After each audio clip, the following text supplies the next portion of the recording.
What's good, YouTube? Back with another banger. Today we reacting to Miller thinks he's got away, doesn't know she escaped the box. The case of Brook Weber. Let's get into it. Disturbing secret. Hello, Lori. I guess it's a real mess, isn't it? It wasn't supposed to go like that. I don't know what to tell you. On August 13th, 1996, Gary Simmons enters an electronics store in Mobile, Alabama. He records himself in broad daylight, in front of onlooking customers and staff. And yet, no one knows that he's actually a killer on the run. I never think about the consequences of what I do until after it's done.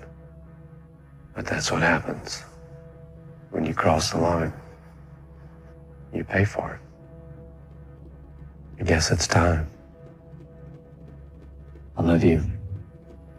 That same day, just 35 miles away, missing 18-year-old Brook Weber is found alive outside this house in Moss Point, Mississippi. When police arrive, Brook is hysterical, screaming the words, "They shot him, they shot him." But when they get into the house, the only thing they find is this human-sized box. As police start looking around the property, they quickly make their way into the bayou behind the house. This is where they make the most shocking discovery. Floating across the surface, they find 88 pieces of human remains.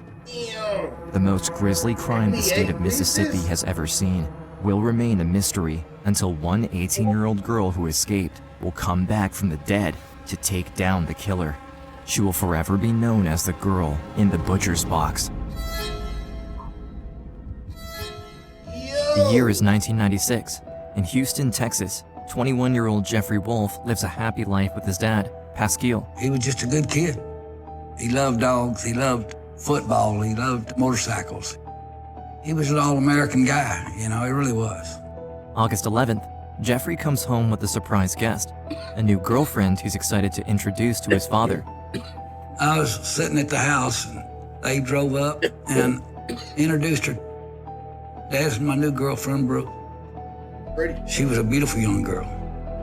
Jeffrey and Brook have only known each other for a few weeks, but Pascal can tell his son is crazy about this girl. The couple already planned a vacation away together, and the following day, they're going to drive all the way to Mississippi. On August 12th, Jeffrey wakes up early to go and pick up Brook. He hugged and kissed me bye. And that's the last time I heard from him. It's August 13th, the following day. In the early hours of the morning, the Jackson County Sheriff's Department receives a disturbing 911 call. The caller claims that a young lady came banging on their front door, that she was holding a butcher knife while she was begging for help. When police arrive at the scene, they find 18-year-old Brook completely in shock. While police try asking her questions, they're unable to get any answers from her. All she keeps repeating over and over. Stay with me in the comments. This is a regular size, a regular size one. You know what I mean? Don't get off me in the comments.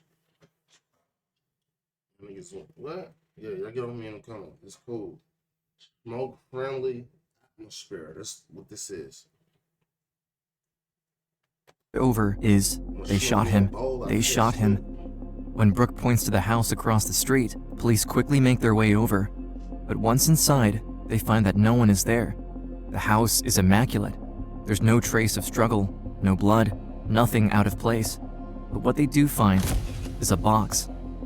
While Brook is taken to the sheriff's department, officers continue their search of the property, looking for the man Brook claims was shot here. But something feels wrong. The house is located at the edge of a bayou, and in one of the boats, they find drops of blood. Could the killer have disposed of the body in the river? Not too far from the dock, one officer stumbles across an axe. When he takes a closer look, he finds the blade is covered in blood. Gary Simmons, the man police believe to be responsible for the murder, is nowhere to be found.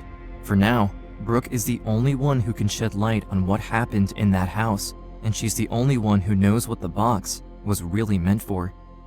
Her story begins on the morning of August 12th, 1996. Back in 1996, I was 18 years old. Jeff and I had just met. We were still in the honeymoon phase of our relationship where everything was perfect. He was real charming and sweet and cute. It was a business trip. We were going to make a fun time out of it, but we were going to collect money. Brooke and Jeffrey make the 6-hour road trip to Mississippi. When they arrive at Gary's house, the sun has already set. I could tell something wasn't right. It was dark, and we pull up and there's not a porch light on. So that kind of was like, why don't he have the porch light on? You know, he knows we're coming. And that man, Gary Simmons, he was sitting on the steps. And he looked kind of creepy to me. But Jeff had told me that these were his friends, so I didn't question it. I wish I would have asked questions that day. Gary invites them inside and offers them a drink. As they're standing around the kitchen, Brooke takes a seat at the nearby table. She lets the guys talk about business, which doesn't concern her at all. Although she isn't paying them much attention, she can tell the conversation is friendly. There's no hostility, no tension, nothing. I mean, I thought that they were just gonna have a discussion and then it would be done. That's when I heard the gunshots. When Brooke looks up, she sees Jeffrey is shot through the chest, his blood splattered all over the blinds, his body falling to the floor, and behind him, a young man holding a gun. Brooke had no idea there was anyone else inside the house. I was like, oh, I'm gonna die. I was so scared. Gary hurries over to Brooke, grabs her in a bear hug, and carries her to the other room. He then hog-ties her, gags her, and locks her inside this box. And that nigga said, get over here. What? How you know? Man, there wasn't no buddy in here. He drove 6 hours to get popped in the chest and you get thrown in the box. That wasn't no buddy of his. At all. Buddy, plant that out. 6-hour drive. Whoa. Yeah, bro. That's crazy. Chat. That happened to you. I'm asking too many questions. Actually, I'm too smart to even go out of my comfort zone. Let's put that right there. I'm not leaving to go do. Actually, I don't trust nothing. I be on edge so much, I don't trust not a soul. I don't even trust my dog or my lizard.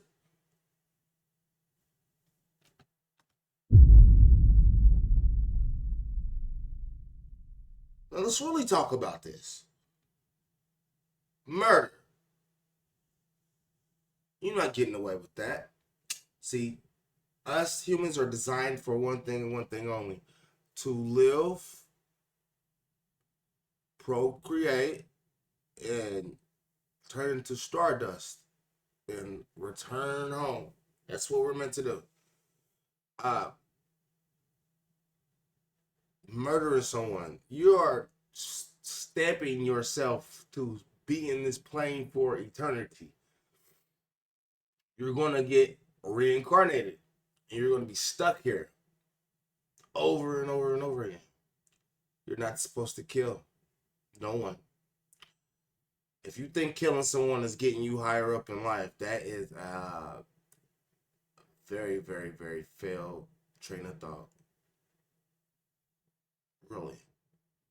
You just gotta think about that. You shouldn't hate no one to the point you want to unalive. Yeah.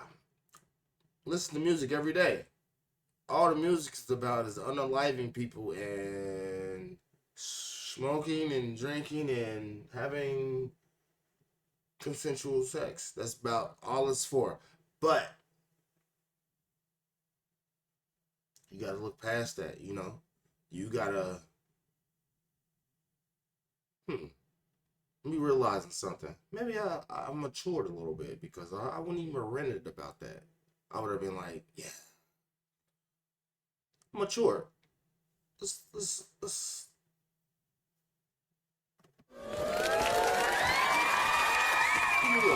yeah, mature. Yeah. Back to the video. I'm ranting too much. It was the scariest moment of my life. I didn't know what they were going to do to me. And that's when Gary came around. He took me out And I was basically told how well I performed sexually, determined if I lived or if I died. What? Then he raped me and put me back in the box. What? It was dark, and you're just in there alone with your own thoughts and fears, just praying for a way out. I didn't think I was getting out of that box. August 14th, 24 hours after Brooke has been kidnapped, a woman named Lori receives a disturbing package at her work. Inside is a VHS showing Gary Simmons recording himself at a mall. Hello, Lori. I guess it's a real mess, isn't it? It wasn't supposed to go like that. I guess it's time. I love you. The truth is, Lori Simmons is Gary's wife. And while it may look like Gary is in a loving relationship with her, Lori is distraught to hear from her husband again. That's because the horrors that happened in the house at Moss Point started 6 years earlier with Lori. The house still creeps me out. And I have not set foot in there in 27 years. Lori's story starts on August 11th, 1990, So it's about 6 years earlier. Bruh, you gotta be a real weirdo to even, his origin story. Almost to the day when she and Gary are getting married. Lori met Gary about 10 months after her first divorce. She has 2 children from her previous marriage, and Gary is the groundskeeper at her kids' daycare. The day of their wedding,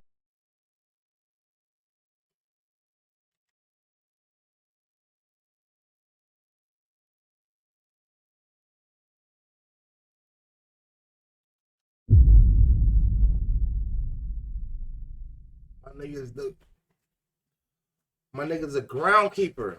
Hold on, chat. Seriously, think about this. She got 2 kids prior to she married this man. He tending to the flowers. What horror story does this remind you of?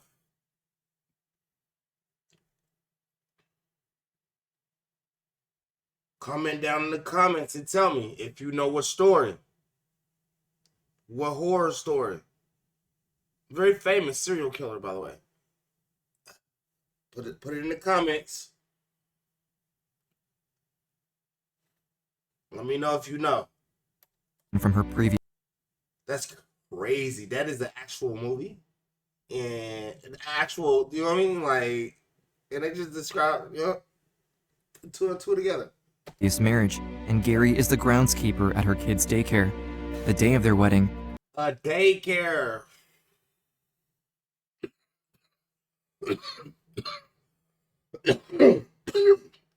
Sound crazy, right? they move in together in this house. Gary had told me early on in our relationship that he loved to write short stories. At first, Lori thinks Gary is a creative soul, something she finds endearing. In his office, he keeps over 50 binders filled with stories. One day, her curiosity gets the best of her, and she opens one to read. What she found was deeply unsettling. Every single story written in those binders is about a woman taken captive as a sex slave. I remember reading these stories, and I don't know if he let me read.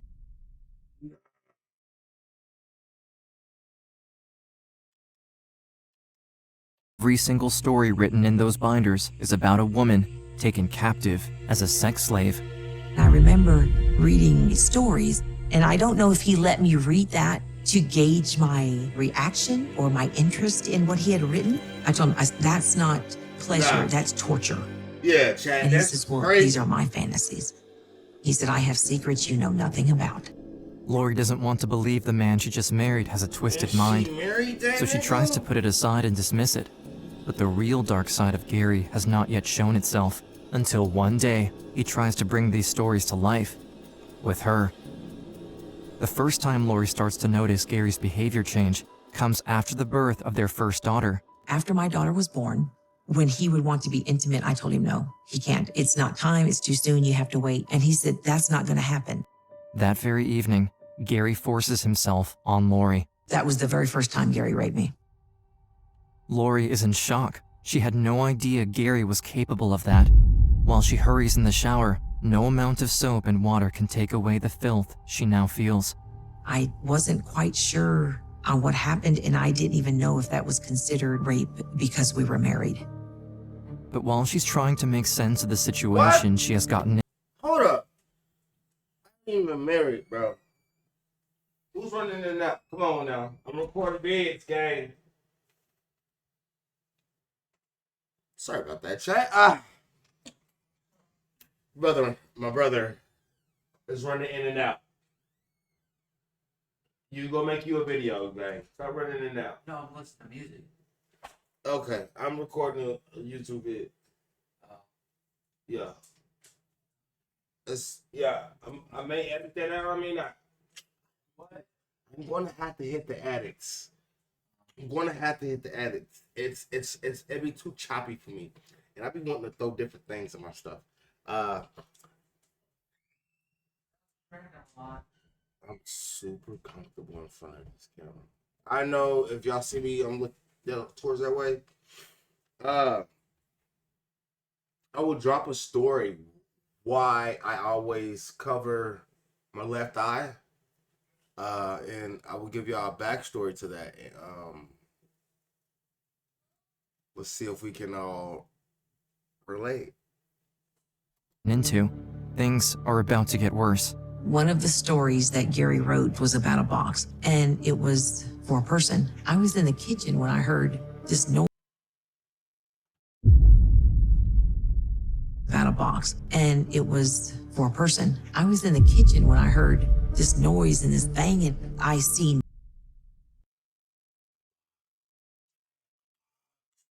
Look at that box, bro. Look at her back then, and then look at her versus now. That was a picture of them. To get worse. One of the stories that Gary wrote was about a box, and it was for a person. I was in the kitchen when I heard this noise and this banging. I seen he's got this huge box. One day, Lori decides to stand up to Gary and confront him. His reaction is nothing like what she expected. He doesn't yell, he doesn't argue. He stays calm and composed. But from one moment to the next, Gary has a hand at her throat, choking her so hard she passes out. When she comes to, she's lying in bed, tied by the hands and feet to the bedposts, unable to move, with Gary standing right beside her. Lori starts to panic. She can't imagine what's about to happen. I asked him, let me go, please untie me. I'm not a fan of this. He told me it was not about me. This was not about me. He then proceeds to blindfold her. Lori is scared out of her mind. She can hear him walking on the creaking floor, slowly, taunting her. He shows no signs of being angry or even upset. Lori starts to feel the coldness of a blade running against her skin, a butcher knife so sharp that if she flinches, she will get cut. Gary traces the outline of her face, almost as if he's planning to peel it off. And I was petrified. I thought I was dying that night. This was one of the fantasies that he had written about. If I made a noise, if I twitched or flinched a little bit, it aroused him. He enjoyed the pain and the agony that he was causing. Lori is holding her breath, not wanting to.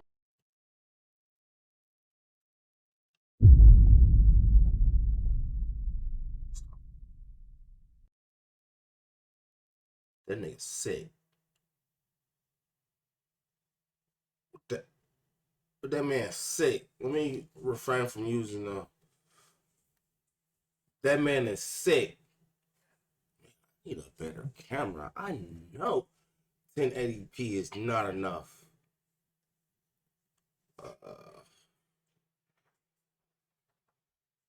Put down in the comments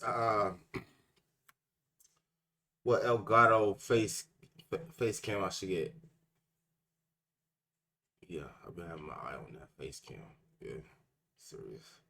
Then I need a second camera.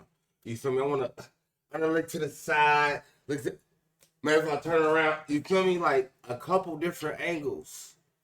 I'll look up. That'd be fire. If I just look up, And I'm about to start showing y'all. I know how to make beats and stuff. Like I've been making beats for a little long time. We'll say that's my little profession, but like that's a old back in the daydream of mine, and I had to grow up. Pardon me if you do see fruit flies. Get them, bro. I have to. It's getting warm out. What do I say? To move, but the stiller she gets, the Well, less this he video likes it. longer than As she does her 25 best to minutes, stay like, completely pausing. still, he That's- rips her blindfold off the and tells her, content I'm giving you. well, that's not fun anymore. He had already played out some of the stories in his books, did not want to become any of the other stories. When Lori goes to the police to tell them about the rape and torture, they tell her she doesn't have enough evidence to charge Gary of the crime. There was no way for me to prove anything that I need to look that up if it's possible for your husband to rape you.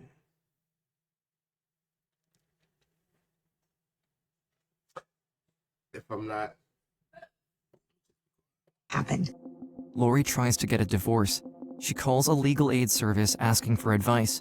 She tells them about the sexual abuse, explaining what happened, but the answer she gets is devastating. She told me that in the state of Mississippi, you can't get divorced when you're pregnant. I said, well, I'm not pregnant. Nevertheless, the state requires Lori to take a pregnancy test in order to proceed filing for divorce. That day, Lori takes the test and finds out she's pregnant. The thought of living through this for another year is unbearable. Dad! What she thought was happening? I wanted this to be over. And it wasn't only me, you know, it was my kids and the danger that But like, that's scary, bro. Like, that man, he need to be in the asylum. He need to be like unalived. Like, I don't, bro. And just like knowing his seed, he got a whole son right there. What? You doing his mom like that? That's crazy, bro.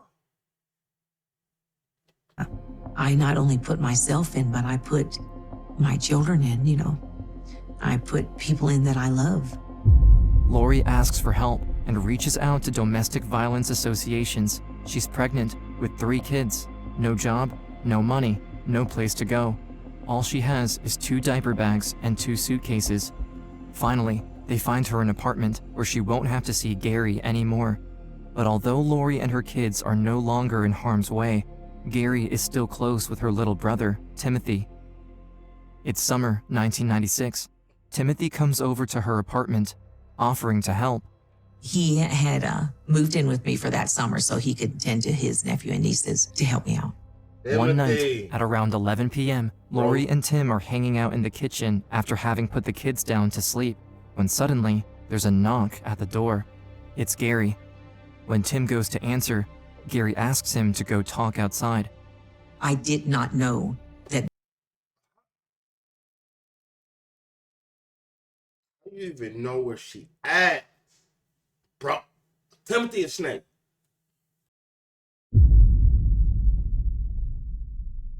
They still spoke. I did not know that they even had a relationship. Comes back in. Gary needs my help. I said, you have no business with that man. Timothy hugs her and tells her he'll be back within the hour.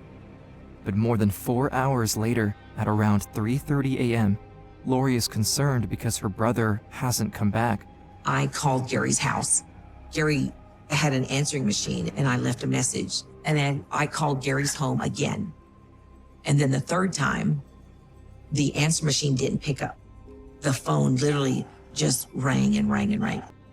I literally just put the phone down and I just let it ring. But what Lori doesn't know is that there is someone in the house. 18-year-old Brook has been tied up and locked in the box for hours. She was so exhausted that she fell asleep. When Lori calls, Brook is woken up by the phone ringing. I heard the answering machine come on and I knew nobody's there. And I was thinking in my mind, I was like, if you're ever gonna get out of here, now's the time. Although she has her hands and feet tied behind her back, Brook does all she can to wiggle herself out. And as the rope starts to get loose, she's able to free herself from her bond. In the room, she can hear the phone ringing, but no one answers. She shifts her body onto her knees and pushes against the lid with her back. She summons every ounce of strength in her body, forcing against the metal top, until finally, it breaks open. She looks around, but no one is there. And the house is completely clean. But Brook doesn't linger. She grabs a butcher knife left on the table and heads out. Because if they were coming in when I was going out, I was going to gut them. Period. Because they weren't going to kill me. I was not dying that day. As Brook runs out the front door, she immediately heads down the road, looking for help. The first house she finds is across the street. And I ran. I ran so fast. About that time, I looked up.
Up, and Gary Simmons pulled back up at the house. Brook quickly hides behind a bush on the neighbor's lawn. She has no idea if Gary has seen her, but she's afraid. Her entire body is shaking, trembling with fear. She's convinced that this is it. Gary is going to come back and get her, and she's going to die. Once he gets out of the car, he heads inside of his house. It only takes a few minutes for him to discover that Brook is gone. When he runs out of the house, Brook expects the worst, but instead of going around looking for her, Gary gets back in his car and speeds off. Brook is finally free. Not long after she knocked on the neighbor's door, police arrive at the scene, and Brook is quickly taken to the sheriff's department. This is where she learns the truth about what happened to Jeffrey's body. I overheard them talking. They were finding body parts that led to the bio. I was in the bedroom packing my suitcase, and my little brother showed up. He put his arm around me and he said, "They ain't gonna let you see Jeffrey." I said, "Ain't nobody gonna stop me from seeing my son. Nobody." He said, "Bubba, they cut Jeffrey up in 88-something pieces. They're looking for his body parts now." So I just fell over on the edge of the bed and I cried and I cried and I cried. Why they did that to my boy, I don't know. I never thought I'd have to bury him. August 13th, while Gary Simmons is on the run, Timothy Milano returns home to see Lori, but Lori can tell something's not right with him. If he's not there, it's almost like he's checked out. I stop and I think, oh God, what has happened now? What has Gary done to my family now? I look at Timmy and he said, I had to do it. I had to help him because he threatened you and the girls. The last time I laid my eyes on him was outside my apartment when he was being taken away. Timothy Milano is the one who shot and killed Jeffrey. Just a few hours after Brook escaped, he turns himself in. When Jeffrey's father learns of the arrest, Pasquale is furious because Timothy is not a stranger. He remembers Jeffrey bringing him to the house one time and asking him if Tim could stay with them for a while. And Jeffrey's father said yes. I was sick at my stomach. I thought I'd done the boy a favor by letting him live in my house for 3 or 4 weeks. I washed his clothes, I fed him, I put a roof over his head, and I took him to the store a couple of times.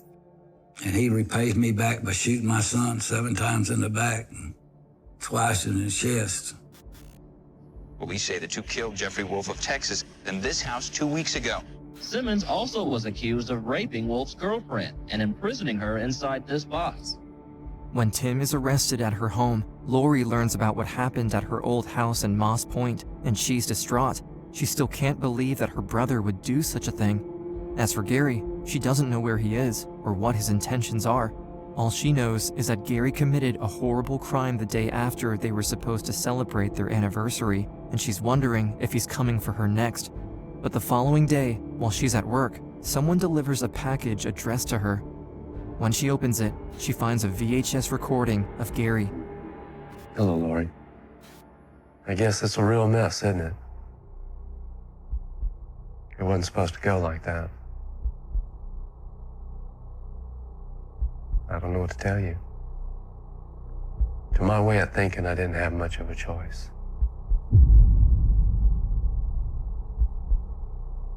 I mean, I'd already taken his money. There's no excuses. There's never been an excuse for any of the things that I've done.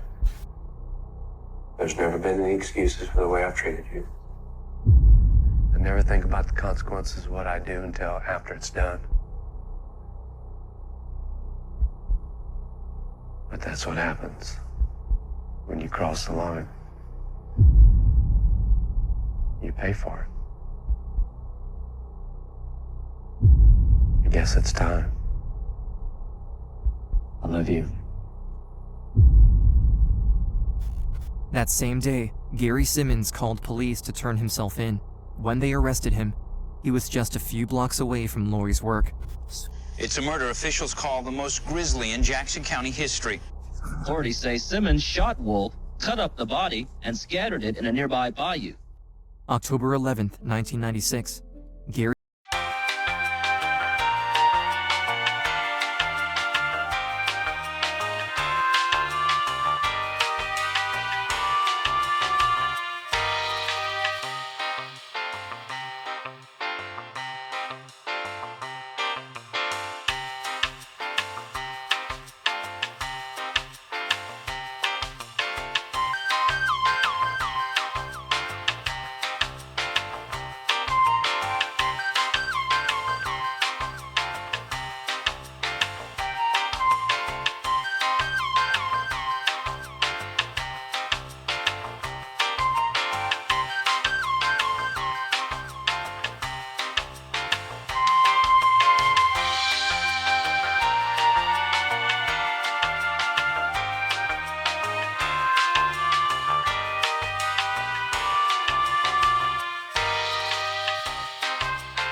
If Gary Simmons was able to put a hit on her from prison, he will do it again. Brooke changes her name, her look. She cuts her blonde hair short and dyes it dark. She spends all her time running and hiding, year after year, always changing, thinking that if she looks different, maybe they won't be able to find her. But not only does she run from Gary, but also from his family, from Lori, convinced that Gary's kids would grow up to hate Brooke because she put their dad in prison. I was terrified of Gary's family. I thought that, maybe Gary and Lori were high school sweethearts and I just ruined their perfect marriage. You know how many years of my life I lost? Running from this, hiding from this. I lost myself. The year is 2023. 27 years have passed.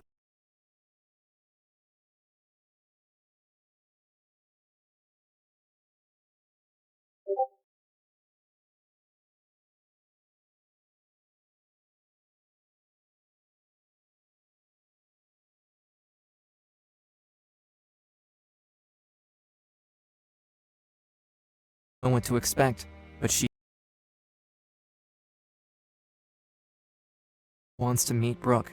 While filming for an interview, she learns from the investigation discovery team that Lori has asked for a meeting. Brooke doesn't know what to expect, but she agrees. I was 18 years old. I am 45 now. I'm tired of running, tired of being afraid. I want to heal. I want my power back. I want to know, are you going to hurt me? Are you going to come after me? I need to look her in the eyes so she knows Brooke is my hero.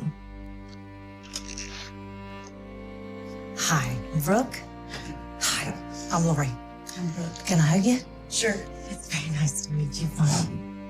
This is so crazy. It's crazy. You want to come in? Sure. Okay. I owe you a debt of gratitude. You are my hero. You might not believe that, but you are.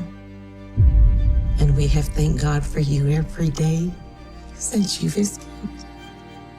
I have 4 children who are grown because of you. I am here today because of you.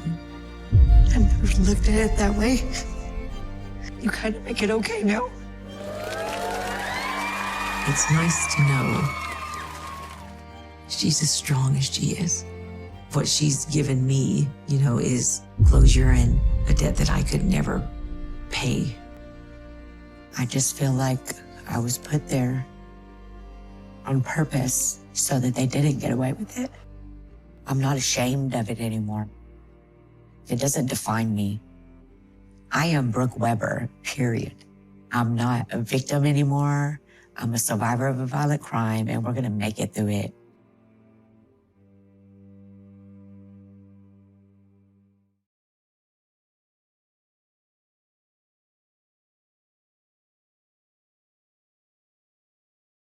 It's the worst feeling thinking that you're gonna blame for your husband's death. This is Melissa Oxley,